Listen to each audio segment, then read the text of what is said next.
bay đang sửa.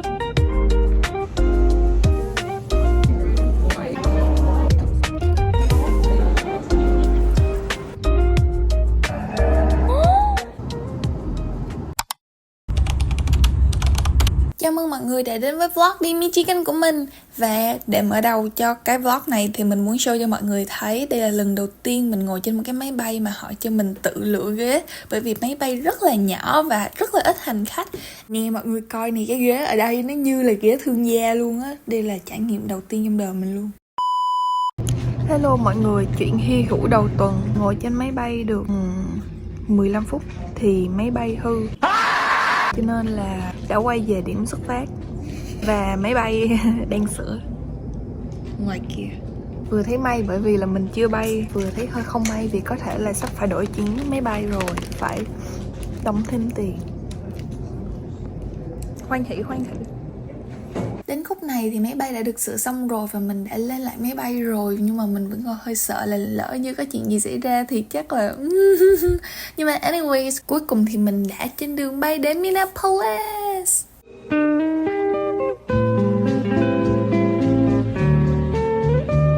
Ladies and gentlemen, welcome to Minneapolis. Local time is approximately 10:15. We'll be taxiing to the next few moments. We ask you to please stick with us.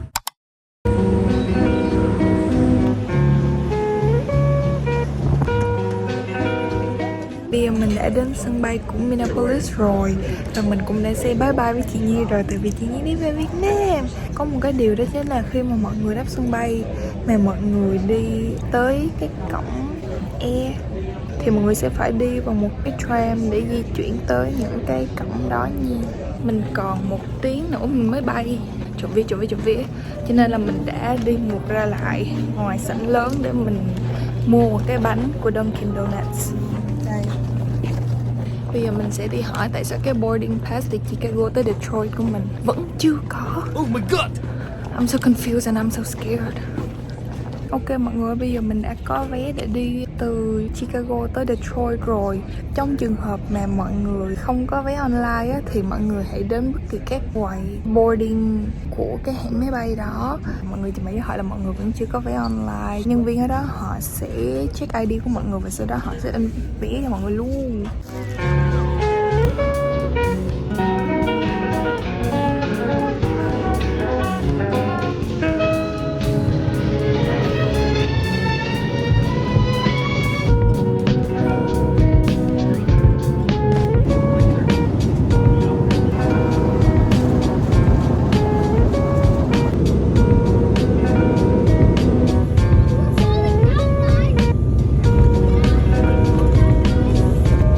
Welcome to Chicago. Local time is 1:40 p.m. 13:40.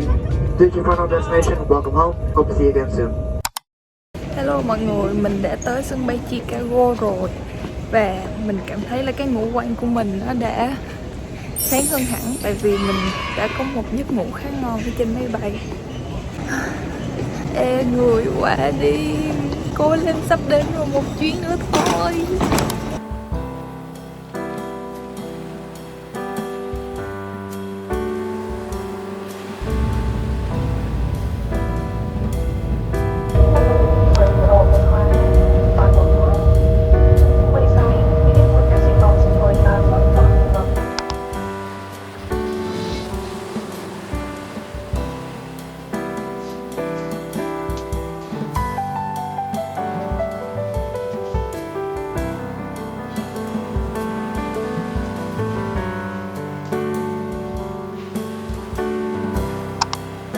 Good morning.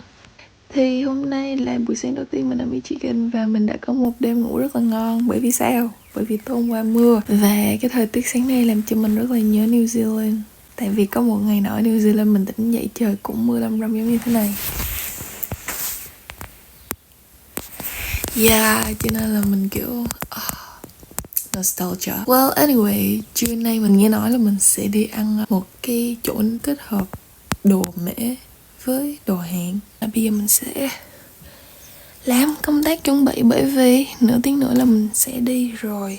I'm scared guys. Okay or not, I don't know. Xong rồi mình sẽ đánh một lớp Base. Hay mình nên thay đồ trước ta? Bởi vì hôm nay trời khá lạnh cho nên là mình sẽ mặc cái áo basic như thế này, xong rồi lát nữa mình sẽ mặc một cái cardigan. Beautiful.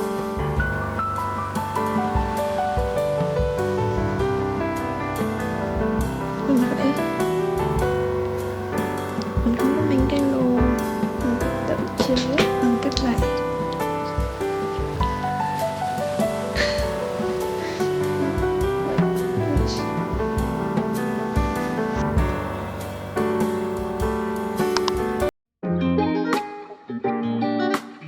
More outside of campus, so people go down here to like events and like they're like hanging out.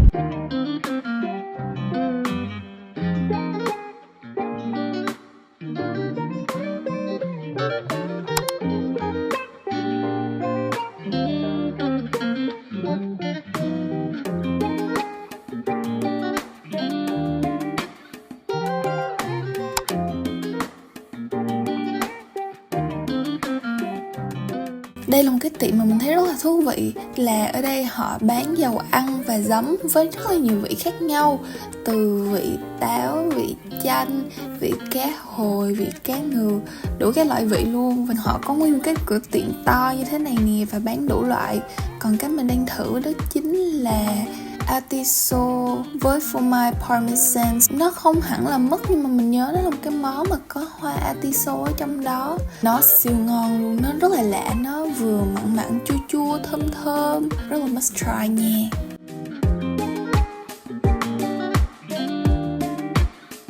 Fun fact time, mọi người có biết đặc sản của Michigan đó chính là gì không?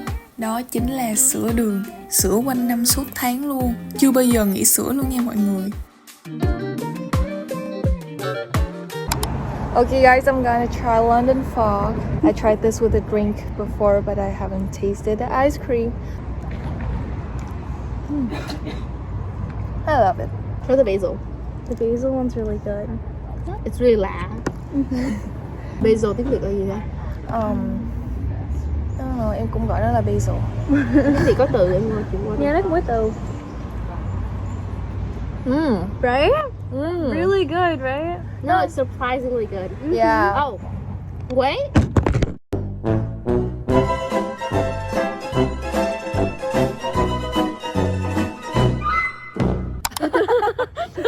Sorry.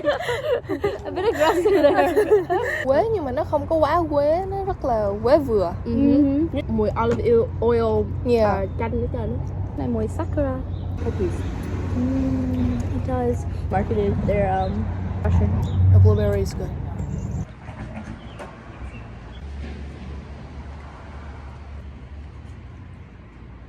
Có gì đâu vậy chứ?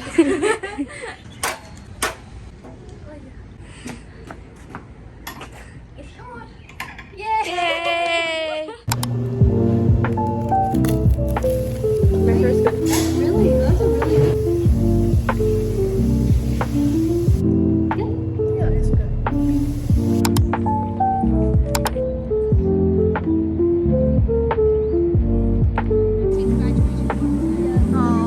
That specific archway. You know, I danced parents. That's so pretty. I danced parents. Beautiful, Jesus. Isn't that under There's usually this whole area is usually given to students. There. A lot of people take there where there's hard to find space.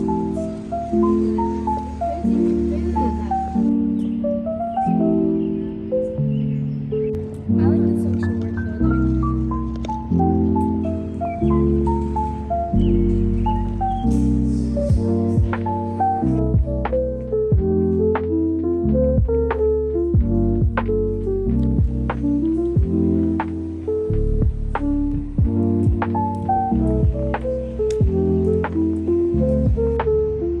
Mình được cho biết là nếu như mọi người xoay cái khối này ở UFM thì giống như là mọi người đang cầu cho những điều may mắn tới trong công việc, học tập kiểu như vậy. Thì mình cũng quay thử, biết đâu được.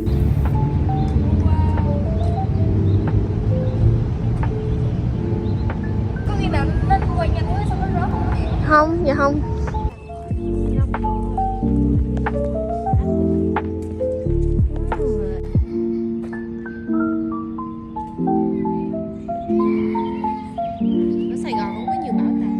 Chào mừng quý vị và các bạn đã đến với chuyên mục Phút giây hoài niệm. Hồi nhỏ, mỗi lần mà sau khi đi học về, mẹ mình sẽ chở mình vô trong cái siêu thị, sau đó vô cái arcade của cái siêu thị đó và cho mình chơi bowling. Đó cũng là lần đầu tiên mình biết khái niệm chơi bowling luôn. Nên là khi mà mình được dẫn tới đây á, mình đúng hoài niệm và mình đúng nhớ mẹ mình luôn á. Tại vì đó là câu chuyện của mười mấy năm về trước rồi. Mười mấy năm rồi, hơn một thập kỷ luôn á. Oh, too late. Okay. Oh, vẫn kịp. Yeah.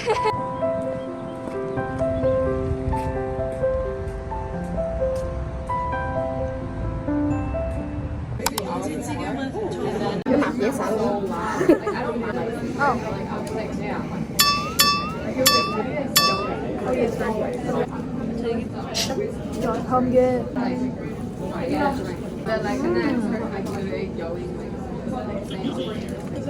Mình thấy khó nghiên bút chưa?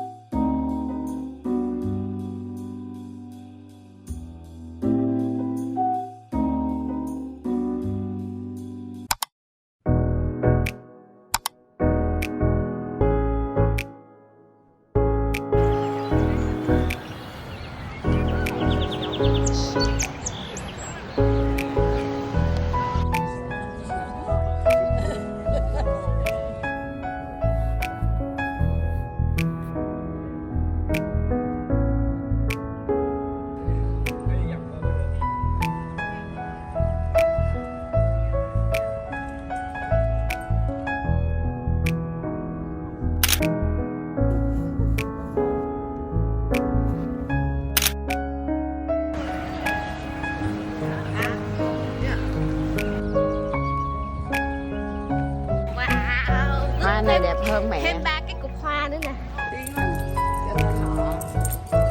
Kết ra là Oh wow.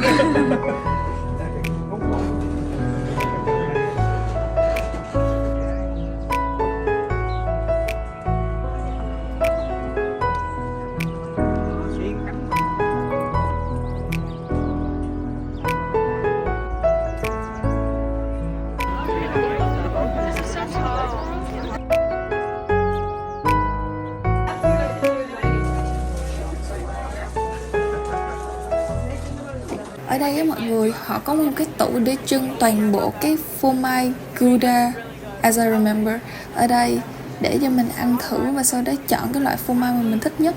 Ở đây có rất là nhiều loại phô mai, từ pesto cho đến phô mai thúi cũng có, phô mai tỏi cũng có, phô mai dừa cũng có, rất là nhiều loại phô mai ăn rất là thú vị. Có một số loại thì rất là ngon thật, nhưng mà có một số loại thì didn't as I expected, so không như mình mong đợi lắm. Nhưng mà anyways, nó rất là ngon nha mọi người, nó ngon một cách thú vị á. Nó có cái mùi dừa á. Yeah. Mình thích cái dill fish gì đó với lại double cream. Double cream đúng không? Yeah. Ai cũng có double cream hết. Yeah, tại nó dễ ăn, nó thơm. Sau đó thì tụi mình có ghé một quán cho quán mình ăn và mình đã chọn pad crapao. Nhưng mà pad crapao ở đây hơi lạ nha, có ớt chuông nha, ăn hơi kỳ nhưng mà vẫn ngon. Tại vì mình lựa ớt chuông ra hết rồi. Ok, và bây giờ mình sẽ dẫn mọi người đi ăn elephant ear style voi nha. Thì cái món này nó hay thường xuất hiện ở mấy cái lễ hội hay là hội chợ ở Michigan đó mọi người. Nó là một cái bánh hình tai con voi và được rắc đường bột hoặc là bột quế lên nha. It tastes a little bit like bánh tiêu. Yeah.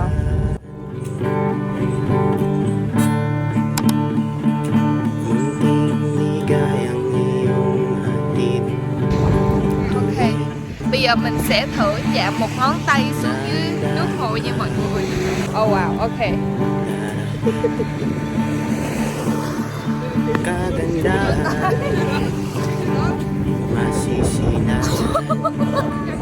Lạnh lắm cô.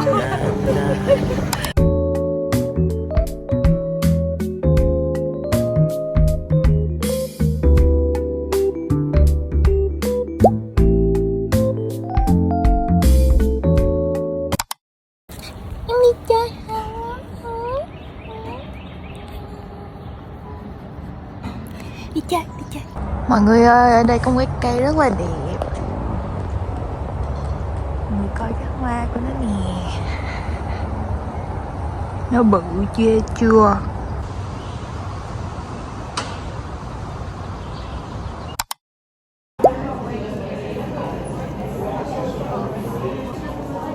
Nó rất là thơm mùi matcha.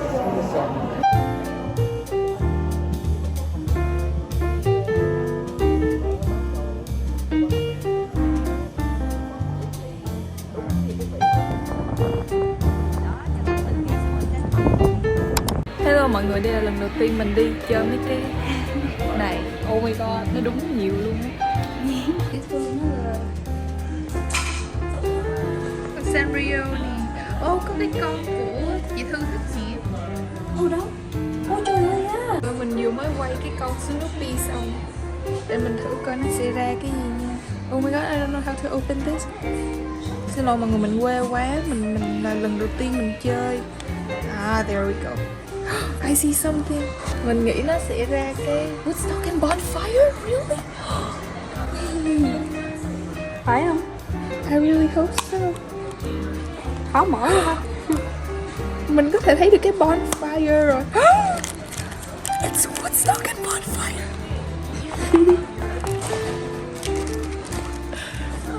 Ôi dễ thương quá rồi. Dễ thương quá, nhìn nè. Oh my god. Oh my god. Ok mọi người, mình chọn con Kuromia of course. How many? 2.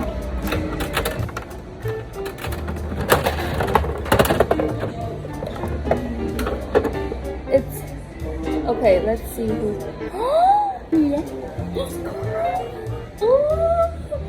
Vừa lucky quá vậy. Oh my god.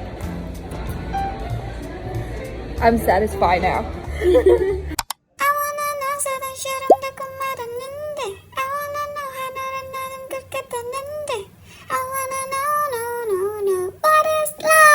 Hello mọi người, tổng kết 4 cái này của mình hôm nay nha. Mình quên mất thứ cái này gọi là cái gì rồi, nhưng mà you know, if you know. Đầu tiên thì chúng ta sẽ cùng recap lại Woodstock.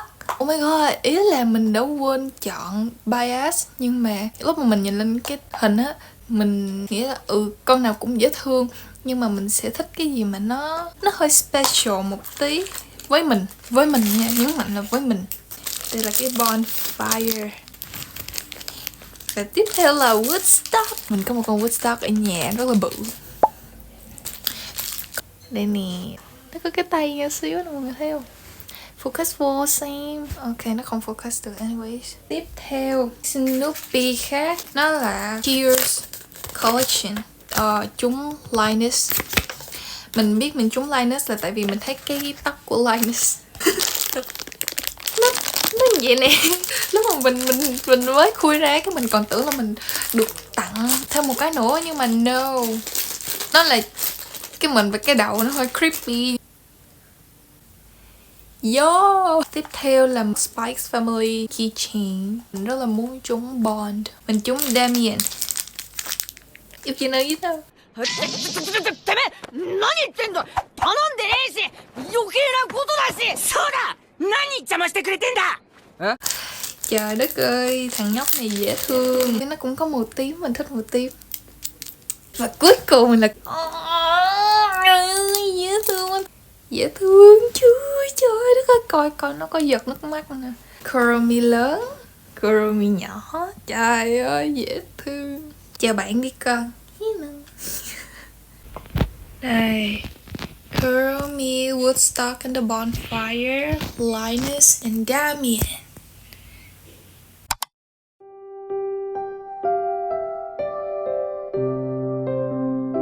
Hello mọi người, mình đã check in xong rồi. Bây giờ mình sẽ đi tìm đồ souvenir ở đây. Có một cái magnet.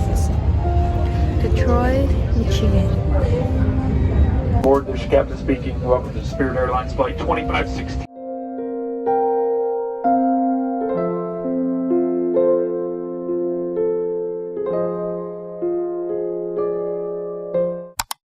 Hello mọi người, mình đã đáp sân bay Minneapolis rồi. Nhưng mà bây giờ mình đói quá đi. Và mình còn 2 tiếng nữa mình mới bay tiếp. Cho nên là bây giờ mình sẽ đi kiếm cái gì đó ở đây mình ăn. Ở đây toàn là mấy cái đồ nó rất là khô, cho nên mình cũng chọn cái món nó cũng khô nhưng mà nó không thực sự quá khô. Mình ăn sushi. Ở đây là lần đầu tiên mình tự bay, tính cả trong nước lẫn nước ngoài luôn nha. Đây là lần đầu tiên luôn á. Mình ở Việt Nam mà mình còn bay chung với gia đình mình nữa. Ở đây mình bay một mình. Đúng rồi, mình cũng lớn rồi nhưng mà you know, cảm giác mà mình bắt đầu phải lớn xong rồi tự lập một mình á. Ôi, mẹ ơi con đã lớn rồi. Người ta có hơi bự, nó không có phù hợp với cái tình trạng xương hàm của mình đâu. Đây nó có dưa leo còn với lại thanh cô nữa. Cũng luôn, cũng luôn. Mọi người, mình đã ăn uống xong xuôi hết trơn rồi. Bây giờ mình sẽ đi tới cái cổng bay của mình để mình ngồi chờ. Mình cũng đã đi chơi xong rồi cho nên là you know.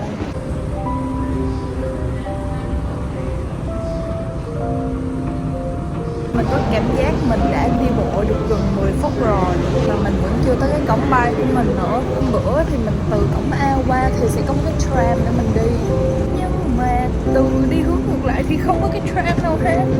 Này cho mọi người nhìn nè, nãy giờ chỉ có ở cổng C thôi. Thôi chúng ta phải đi xuống nha.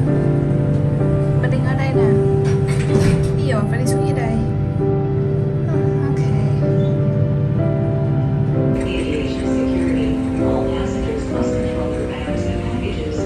Giờ nếu mà mọi người transit ở Minneapolis mà mọi người xuống ở cổng G, cổng E mà mọi người có nhu cầu đi cổng AB thì mọi người nhớ là phải để ý cái thời gian transit nha. Đừng có để nó gần quá không thôi là mọi người sẽ chạy sân bay không có kịp đó. Nó tận cổng 16 đó. Oh my god, finally. Ê trời ơi, ê trời, sao sân bay không có ai hết vậy? Sao sân bay không có ai hết vậy? Bay là nãy đi ăn rồi á, chứ giờ này mà chưa ăn mà tìm đồ ăn là khỏi ăn luôn. Tại chỗ này không có cái gì hết. Ê mọi người, mình sai rồi. Thật ra là có một cái tram để đi tới cổng B, AB, nhưng mà cái tram đó nó vẫn xa. Đây, I just wanna let you know. Lúc mà mình coi lại hình mình mới phát hiện ra. Ok, thì mình có một cái câu chuyện muốn kể cho mọi người nghe về cái vấn đề ở cái chuyến bay cuối này. Đó chính là hình như đây là phi công mới, cho nên là bay chưa có vững tay lái đó mọi người. Khi mà máy bay đang ở trong cái độ cao rất là cao thì tự nhiên nó rớt xuống cái đôn. Mà không phải là một lần nha, mà là tới 4-5 lần như vậy luôn. Xong rồi khi mà máy bay nó nghiêng cái cánh á thì nó lại nghiêng rất là sâu. Và thế là kiểu như là bao nhiêu cái ruột gan tim phèo phổi của mình là nhảy loạn xạ trong người mình luôn. Lúc đó mình đúng sợ, thế là mình phải chắp tay mình niệm Phật để cho mình qua được cơn hoạn nạn này. Chứ mà mình quá là sợ đi. Mình tưởng đâu là cái máy bay nó sẽ rớt tới nơi luôn á. Mà cất cánh một lần, hạ cánh là thêm một chập như vậy nữa. Trời ơi, mình về tới nơi là mình cảm thấy mình quá may mắn. Mình còn sống để mình làm cái vlog này là mình quá may mắn luôn. Cảm ơn ông trời luôn á. Kỷ niệm vô cùng không bao giờ quên được trong cuộc đời mình luôn. Ok, và đó là toàn bộ chuyến đi Michigan lần này của mình. Đây là lần đầu tiên mình đến Michigan, of course. Và sắp tới mình sẽ còn ra thêm một vlog vào mùa xuân và cả mùa hè nữa. Mọi người nhớ đón chờ xem nha. Bye. Thank you for watching and remember to like, share and comment down below and subscribe too. Thank you and see ya.